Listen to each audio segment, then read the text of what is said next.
Hi, I'm Govindh Jayaraman, and this is Paper Napkin Wisdom, episode 319. Today, we're going to step into a story about travel, transformation, and what it really means to belong anywhere in the world. Once in a while, you meet leaders whose work reminds you of something that you may have forgotten, or maybe something you've always known. Dan Perry and Michael Serapiglia, the co owners of Toto Tours, bring that kind of presence. As you listen today, you might notice yourself remembering moments when you felt lost, or perhaps times when getting lost opened up something in your life. Toto Tours started more than 35 years ago with a radical idea that LGBTQ plus travelers deserve to see the world without shrinking or hiding.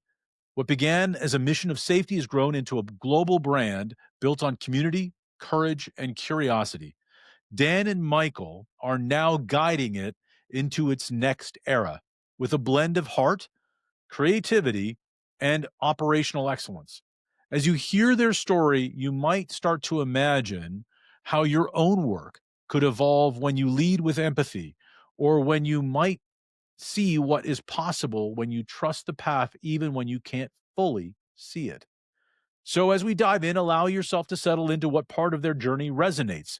Let their experiences remind you that getting lost isn't a mistake, it's often an invitation. And maybe, just maybe, there's a view in front of you right now that's worth noticing. Let's dive in. Dan and Michael, welcome to Paper Napkin Wisdom. Excited to have you both here today. Thank you. Thank you for having us. This is really exciting. I'm excited to talk to you. Yeah, well, I'm looking forward to this for a number of different ways, layers. First of all, I love traveling. We talked about a love of Italy just coming into this, so talking about travel is interesting. But one of the things that I think is really interesting about your story is that you're taking over a company that's 35 years in the running, and it's your love of the company and love of what they do that has brought you into this business. So I want to talk about all of that as part of this. So really exciting. But let's start with your paper napkin. You said, remember, if you get lost, enjoy the view around you. Why did you share that with me? It's something that we both has had happen to us more than once. There was one time, like in Italy, actually, in Venice, where we were trying to find one thing and we totally got turned around. And we were trying not to use our phones, just trying to be in the moment. And we stopped and we're like, we're not lost. How can we be lost? Just because we're not finding what we were looking for. So we just ended up staying where we were, enjoying the view. I think we got a coffee and we just took our time, and that's when we started to realize, oh, let's like slow down a little bit, look around you, and if you're lost, you're not really ever lost, especially when you're traveling. And that way you get to meet other people you didn't think you would meet. You would see shops or restaurants that you didn't think you would ever get to see. And then those are sometimes like the hidden gems. And we try to do that in pretty much every trip that we take. At some point or another, we see, where are we going to get lost today? And just see what comes up.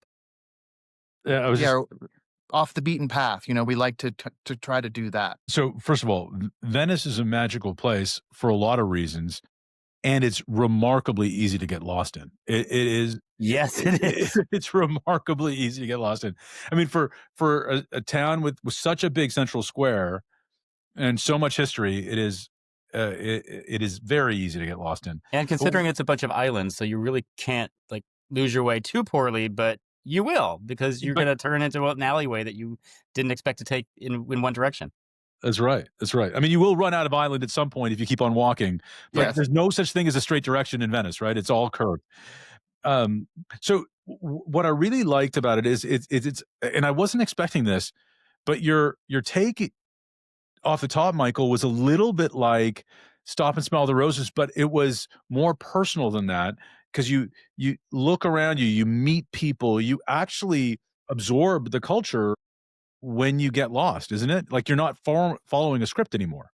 No, and you're able to like then look at another person or like a local person and say, "Do you speak English?" or whatever, and then you can strike up a conversation with them, and then you're always going to find out something new.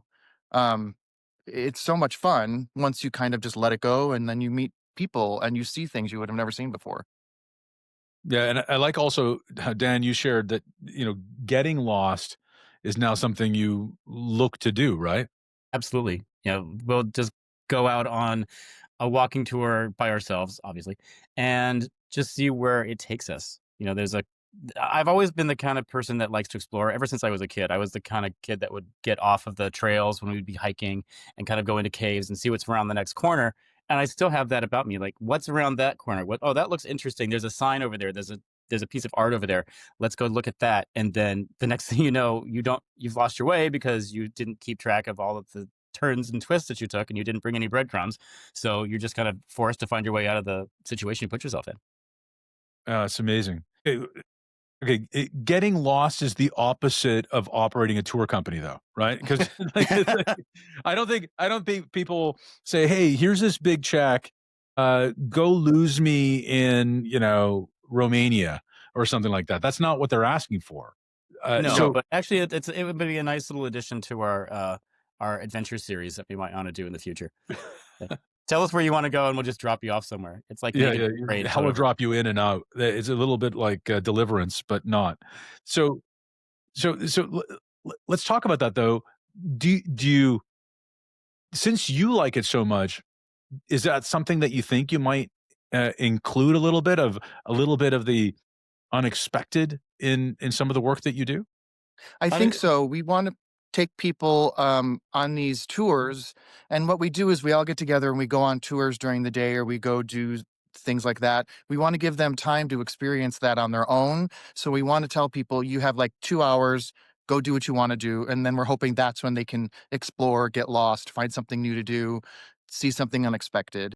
And on the other side of that, we also want to help kind of learn people to expect the unexpected. Like when we were doing a cruise to we were doing the Christmas markets in Germany, and we were on this riverboat, and we couldn't get through some of the different waterways because there was a barge that kind of crashed into the side of the rock. So we had to stay for a couple days, and then we went on a different route. We went to a different city, and and the people on the tour, a few of them got a little upset, but then once they got into it, they were like, "Oh yeah, let's just see what's there, and we'll go see something else."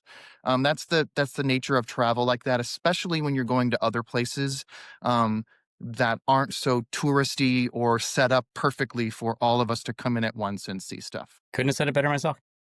Uh, so what I think is really interesting about that. Well, first of all, Christmas markets in Germany. This time of year, it's kind of a magical place, and all you can smell is Glühwein. And if people Yes. don't know what, yeah, so both In of your you guys bed. lit up, right? Yeah, yeah.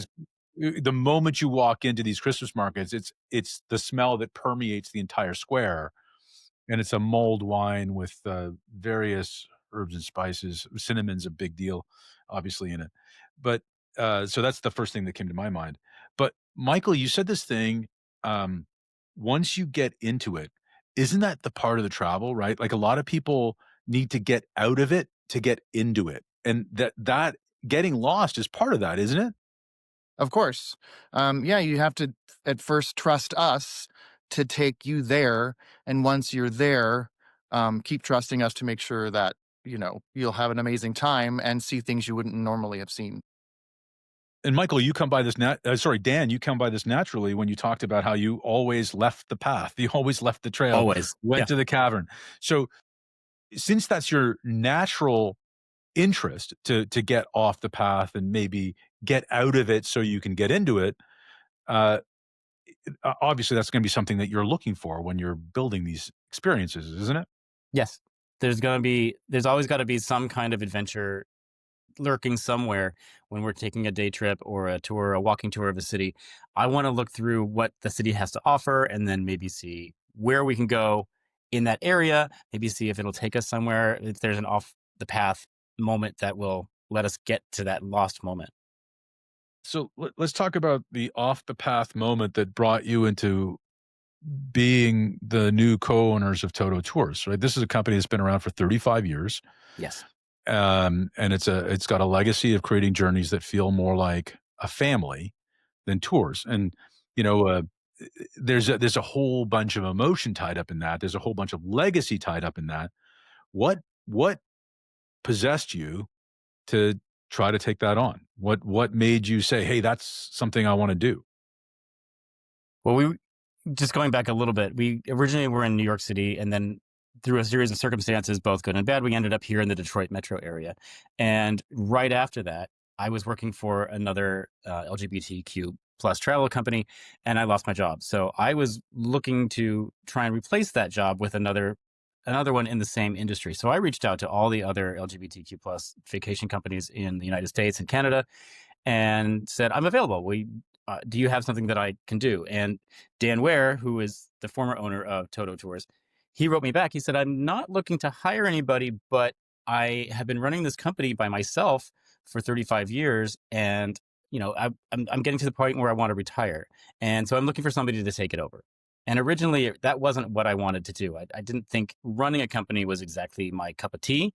But the more I talked about it with Dan, and the more I talked about it with Michael, especially, we decided that this probably was where we wanted to do, what was the path that we wanted to take, because then it could allow us to live this life that we want to have and travel and see the world and meet people and just enjoy all of the wonders that this industry offers, but also keep it small. One of the things about that company that I used to work for, they do smaller things, but they also do the large charter ships where they're working with 3,000 people. And one of the things that really intrigued me about Toto is that it's intentionally small. Um, Dan hasn't really kept a cap on his tours. We've tried to make it so that it'll be more around 20, 25 people. So it's intentionally an intimate situation. So everybody gets to know each other a little bit better. And that's where that family feeling comes in a little bit more. Because when you're on a charter with 2,000, 3,000 people, you might see the same people every now and then. But unless you really, really make an effort, you're not going to get to know that person in the amount of time that you're on that ship. So being in a smaller group allows our guests to really connect. How important is that connection to you both? I find it very important. I think it's really, um, you know, no- let me backtrack a little bit. You're not going to get along with everybody that you meet all the time, but at least you're connecting with somebody in a specific way and you're all sharing the same experience at the same time. You might not have the same experience as the person next to you. They might enjoy it, you might not, but at least you are there together, experiencing it together. And one thing with Dan, he cultivated this big group of people. He has a really big mailing list, and a lot of those people have taken 10 tours, 22 tours over these years, and then they've made other friends, and then they bring their friends, and then all those friends get to be friends. And I'm sure there's been some relationships that have happened from this. I'm sure, there's lifelong friendships that have started 35 years ago that people are still taking the tours today. And that's what we want to keep cultivating. We want it to be, a great business where people don't have to worry about too much about, being gay or being, crazy and out there. We want everybody to kind of, like you said, be a family and get together and make friends because that's very, very important, especially now. So, do one of you play the role of the crazy uncle or something like that? Because every family That has would its be own set of Michael. dysfunction, right? That's me. All right. I'm the kind of outgoing one. I think it comes from my theater background, being a Broadway performer for many years and touring around, doing all the shows that I've done. I can talk to anybody. I like big groups of people. I've worked in film and television for years, so I know, I've met tons of stars, and I'm very, I can talk to anybody, and that's kind of my effervescence and what I do best. And Dan's amazing at being the calm, um, not necessarily quiet, but he gets everything done and remembers things and can look straight ahead and forge forward. Where I'm just kind of having a good time and making sure everybody's having fun. Yeah, and that comes from my background, not only as a performer but as a musician. I am a tuba player, and tuba is definitely not a solo instrument. Now, a lot of tuba players would disagree with me, and I have played lots of solos, but it's support. It is a support instrument, and that's what I have found that I always have done best, just being the quiet support of the person who needs to be in the front. Oh, I like that. Well, I find that interesting because I read from your bios that, Dan, you were the performer. So when Michael was talking about being the one in front, I was like, "Wait a minute, but isn't Dan the performer?" Now, with the tuba, I understand a little bit better. So, I also but I wanna talk about this thing because lot of entrepreneurs want to grow their business, right? Grow, become bigger and bigger and bigger. And you are talking about buying a business that was kept intentionally small to preserve this family feel, that maintaining that part of it is something that you want to do, but you don't believe that maintaining but I wanna talk about growing the business versus growing your impact. You believe that you can grow your impact by staying intentionally small, and I think that paradox is something that a lot of entrepreneurs struggle with, Dan, and I wanna hear your take on that. What do you because what does that mean to you when you hear that? I'm not going to say that we don't want to grow as a business, because obviously we wouldn't want to take on such a large opportunity if we just wanted to keep it exactly the way that it was. And Dan has done a wonderful job of keeping that business going for 35 years. But, he has decided that it's time to come bring his chapter to a close and pass it on to the next one. So we want to do that, and we want to help the business grow, in an impactful way, like you said, but also keep growing our mailing list, our guest list, because a lot of people who have been traveling with Dan Ware for the last 35 years, they want to stop traveling for whatever reason. They're tired. They want to just stop spending the money, whatever the reason is. And I don't. We can't have a roster of guests that continues to shrink. So we need to grow in other ways. We need to expand through technology and social media and get the name out. Because I will be honest, I had not heard of Toto Tours before I wrote to him. I did a little bit of deep dive for all the LGBT companies, and this is one came up, and I wrote to him and I said, let's talk.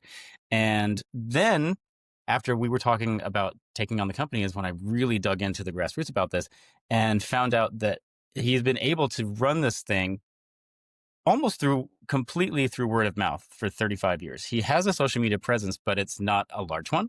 And that's one of the things that I really want to expand when we take over. I want to expand the online presence and get the name out so that as people are getting to the point where they're ready to travel, this is an option for them. That's great. And so, Michael, I'm assuming that you heard of Toto Tours when Dan started to do his research. Is that right? Yeah, I didn't know about it until he was doing the research, and he came to me and said, "This man just wrote back to me and said, do you want to buy this business?" And at first I was like, let's pump the brakes on that. Buying a business seems a little crazy." But like Dan said before, the more we got into it, and then we did go on one of their tours. We went to Belgium and we did a riverboat with them. And we met some of the people, and then it was all kismet. There were so many weird things happened from the time we met Dan in Chicago to the time we went to Belgium that just kept pushing Dan Perry and I to just wanting to do this. And we want to grow the business also by doing more tours. So, we want to have some more employees that will also be able to host groups. That's what Dan has done in the past, and it seems to have worked. He's had people who have been Toto vacationers come back and then lead tours to other places. So we're hoping to kind of expand like that way as opposed to that way. We want more tours. And we can do that when we have more people that we trust to lead the people around. Mhm. So the plan is to grow sort of wider as opposed Yes. to, that makes a lot of sense. So when you're evaluating, I've been an entrepreneur for 35 years, in and out of other businesses. So I've been intentional about wanting to grow in that direction. You had this opportunity, Dan, that just came up because you were looking for a job, and one thing led to another. Sort of, you kind of got lost and really liked the view as you went through the journey, right? That is absolutely right. That's exactly what happened. Isn't it funny? A lot of entrepreneurs, even if I think back to where I started, uh, people say, "Well, how did you get started in business?" Well, I did this, and then this one happened to this thing, and then this happened to this thing. That's your story here, but what your story isn't about creating a business. It's about liking what you saw Hmm. and deciding to go in. So, Michael, you pumped the brakes on it initially. You were like, "No, I don't think this is for us." What changed your mind? Um, Talking. with Dan Ware, the owner, talking with Dan, my husband, and it just kind of little by little, it kind of, you get that thought in your brain and it starts tickling your brain, and you're like, I think maybe I can do that. I think maybe that's makes sense to me. I like it because I love travel and I've been traveling pretty much for the past 35 years. I want to keep doing this. I want to move forward. I want to see more of the world, and that's what got my insides all kind of tingly, which is happening right now. Um, it was just something that we ended up wanting to do, and we had doors closed to us, and then these doors opened, and that's where we kind of just. At one point, we were on the tour in Belgium. We were in the little hot tub in the front of the boat, and I looked at Dan. I'm like, "We can do this, right?" And he was like, "Absolutely." And then that's when we made the decision to do this. Yeah, it really wasn't until that trip Dan invited us to come. He had some extra space because some people had canceled their reservations, and so we just took those reservations over, and it gave us it gave us an opportunity to not only experience the style of Toto Tours, but actually to meet the people that were there. I think we might have been the only people on that trip that were first timers. Everybody had gone on at least one. Some had gone on 15 or 20 Toto Tours over the years. Dan would There show us was photos of these guys that were, they were unrecognizable. They were so young in this photograph. there was one gentleman from Canada. Oh, really? That's Yes. great. Oh, that's true. So, Toronto. what? Yeah, Dan, thank you for saying Toronto properly. I went Um, a long time ago. but let's talk about that though. Like, so you're taking over a business where people are so loyal that they would go for 15 years or whatever that you said, right? So 15 trips, 15 years, whatever that is. That's amazing. So how do you continue, founder Dan's tradition while changing it? You don't want to lose those loyal customers, those brand Mm. ambassadors.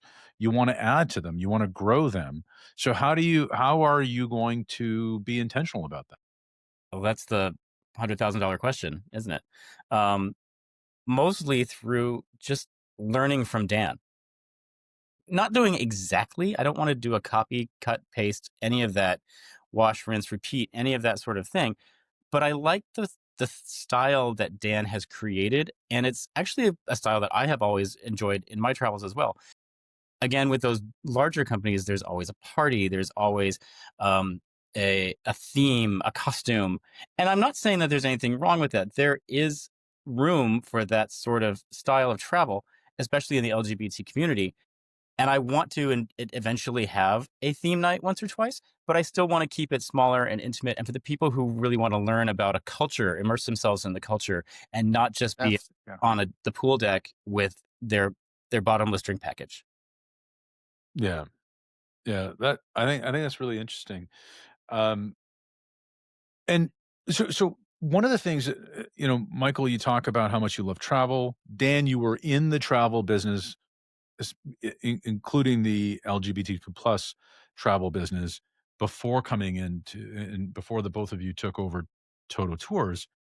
So, sometimes entrepreneurs are reluctant to turn their hobbies into a business because there's nowhere to escape to. There's no hobby to escape to after you do that. Now, Dan, you were in the business before buying the business, so it was already work for you.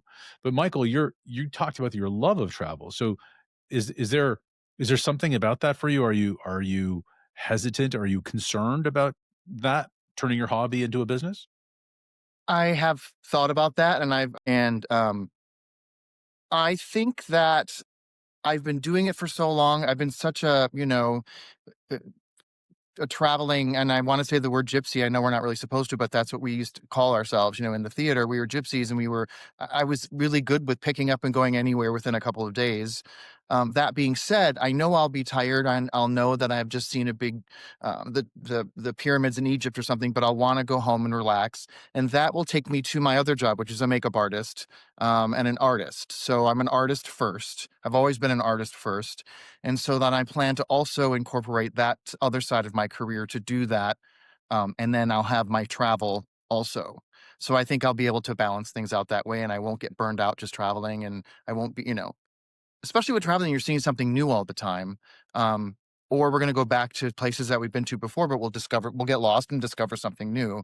So I think that kind of takes off that pressure of, say, my favorite thing to do is make jewelry. And then I get stuck making jewelry every single day. And then I hate making jewelry and I don't want to make it anymore. There's a big difference there, I think. And as we grow, one of the things that I really hope is that we can, like Michael said earlier, bring in other people to host the tours. And then that'll give us a chance to plan it and get everything ready for all of our guests and create something that they're really going to enjoy, and then send somebody else off to host it. And we don't necessarily have to go.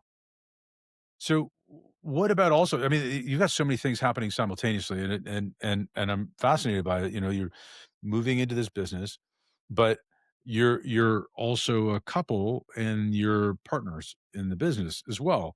And so that's another dynamic change in your relationship and your business relationship. Uh, what kinds of conversations are you guys having about how you're going to manage those changes? Daily conversations.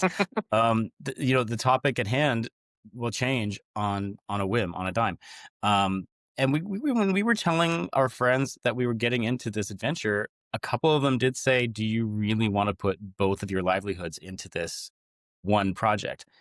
And it caused some pause. We needed to stop and really think about that and really decide, is this a smart idea?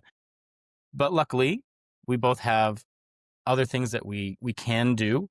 Like Michael said, he's a makeup artist. He will continue to do that as we grow this project. And then, he will do his Toto work, and then he'll do his makeup work. And he'll be able to split time so we aren't absolutely 100% together all the time. And as a couple, we found our path on how we do things together very, very early on. We've been together for 14 years, married for 8. And we found out really early that we just work really well together. Our first trip together was to Hawaii, and we had the best time. And I was like, oh, I could really live and be with this person. And that's we've been just the best of friends, and it's kind of worked out that way. This seems like a natural thing for us to do, and natural could be, not the right word, but we we fit easily together and we do things together. I mean, we do argue, we have this and that like normal couples, but we have the same kind of vision, and we also can shut off at the same time too and be okay with that. Yeah, that's great. The um so, so thinking about maintaining the DNA of what Toto Tours was and adding to it, what are some of how did you determine the first things you're going to change or the first things you're going to add to it? You did talk about social media and just awareness of the company, but beyond the marketing, beyond uh, adding a tuba-sized megaphone to the brand, what else are you going to do? I always wanted to have a different set of series in the travel. We wanted to have something that was cultural. We wanted to have something that was adventurous. We wanted to maybe do a health and wellness kind of series. Um, this last summer, when I was first trying to get people to jump on board with this idea that we had, I was talking to a lot of people, a lot of friends, a lot of strangers, a lot of just acquaintances wherever I would go. And one of the things that I heard over and over again was, I don't like to go on those LGBT trips. I mean, they call them the gay trips. They didn't like to go on the gay trips because they're not sober. And a lot of my friends and a lot of my acquaintances and people that I've met over the last couple of years are becoming more aware of sobriety. And so they don't want to be in an environment where everybody around them is partaking in a drink. And so one of the things that I thought about is, why don't we offer these health and wellness trips? It could be a yoga retreat. It could be a hiking trip. It could be something that just benefits somebody's soul. And maybe we keep that a sober trip. And then not everybody has to worry about being tempted by somebody who's next to them enjoying a cocktail. So that's something that Dan has not done. And so that was one of the changes that I decided that I wanted to do, as well as the adventure trips, a bike trip, a climb Mount Kilimanjaro trip. Now, these are going to be things that we have to really dig deep into when we're researching them, and make sure that we're aware of potentials for injury and what can happen and where will we go if that sort of thing happens. But I think there is enough of a community of these athletic and adventure seeking LGBT community members, queer members, who want to do these sorts of things. And I want to provide that sort of trip for them. Also, we talked about, surprised you didn't say this because it's one of your favorite things. We have friends that are talking about maybe retiring out of the country to another country, Oh, living yeah, there there's part that too. time. So we want to do something called the expat series, where we'll go to places where expats go, or what's popular, or where people might want to go. Um, and we want to open our company up a little bit too, to suggestions, not to people to tell us what to do, but we want to hear where they want to go. And so that kind of tied into our expat series. So maybe Mexico, maybe Portugal, maybe the places that people seem to want to retire, and be in another country. That's another series we want to look at. So I like, so I understand when I asked the question about how did you evaluate things that you wanted to change, you said, oh, you landed on series, and then you got to the how, and the how was you went to the market and you asked the market what they wanted to see. And and one of the things that I've been noticing that a lot of people are doing when they're evaluating things is they're taking a little bit of a flyer on it, right?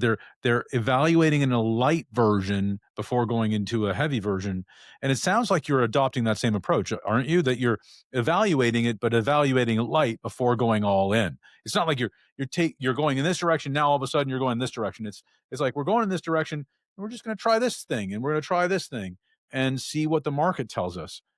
Am I getting that right? Absolutely. Absolutely. Yeah. Yeah, I think we want to respect and remember what Dan created. We want to keep the people that have been on these Toto tours still engaged. And we want to kind of s- switch a little bit over, and then they could bring more of their friends if they like it, just so there's a new freshness to it. We pay homage, to the people that came before us, especially in the LGBTQIA plus community. God, I said all the letters right. I'm standing on the shoulders of people that came up before us that had no rights, that had to do things very differently than we did. When Dan started this whole thing, he had to be very careful where they went 35 years ago and how they presented themselves, and that was a big thing that he cultivated and started. So we're learning from him also, like, how to do that, how to go to some of these countries that there's laws against us, and figure those things out. So we want to keep we're dipping our toe, keeping that in there, and then kind of moving forward. Yeah, there's a whole other conversation there, but that's a powerful place. And Michael, I really do understand what you're saying when you're standing on the shoulders of people before you, and I think paying homage to that is a great place for us to evoke a great story. 11 years ago, a man by the name of John Rulin gave us a paper napkin that says, "What you appreciate appreciates." When you appreciate people, they appreciate and value for them and for the community. And he always started with not what's the least I can do. It was always what's the most I can do, and that's how he lived his life. He started a company called Giftology and started a movement around gratitude that exists to this day. He suddenly passed away last year, and since that time, we've been asking every guest to appreciate someone. Who would you like to appreciate, Dan and Michael, today?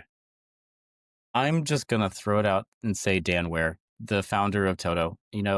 He has been so supportive and excited for maybe some selfish reasons. This thing that he created gets to live on, because before I even wrote to him and asked him for a job, he had planned to just shut Toto down completely.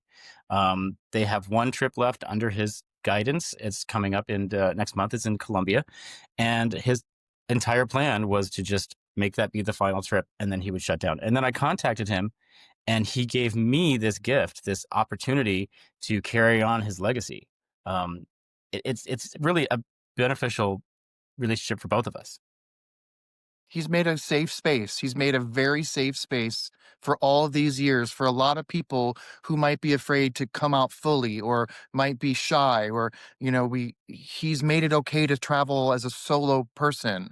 He's made people feel comfortable that sometimes never would ever feel comfortable, and they could never do the things that they've done, and then they go on a trip and then they meet new friends and then they come out of their shell. And he makes that so possible, and so we're trying to pay that forward, and we want to help people now do what he's done for 35 years. I can see and feel the passion you have for creating that safe space, Dan and Michael. Thank you for joining me. Thank Thank you you very so much. much. Thanks for joining me with this conversation with Dan Perry and Michael Serapiglia.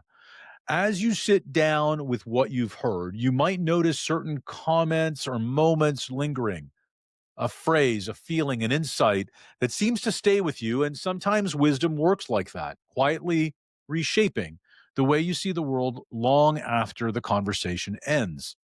Dan and Michael reminded us that travel isn't just about movement, it's about meaning.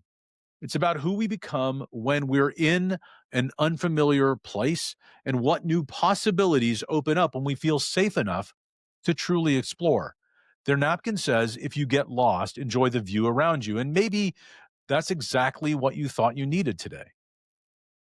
Maybe there's an area in your life or leadership where being lost isn't the problem, it's an invitation. Before you move on with your day, take a moment to reflect. What view in front of you right now that you haven't stopped to notice or appreciate? What part of your journey makes more sense when you stop trying to rush through it? There are a few key takeaways from today's episode that you might find yourself returning to.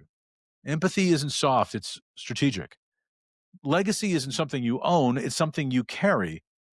Safety creates the conditions for joy and for courage. Creativity and structure make each other stronger, and getting lost can be the most honest beginning of all. If any of these ideas resonated, I'd love for you to write down your own reflection on a napkin, just a few words, and share it with me and the community using the hashtag Paper Napkin Wisdom. Your insight today might be exactly what somebody else needs tomorrow. And remember, wisdom is everywhere when you slow down enough to notice it. Thanks again for listening. I'm Govindh Jayaraman, and I'll see you next time on Paper Napkin Wisdom. Make it a great day.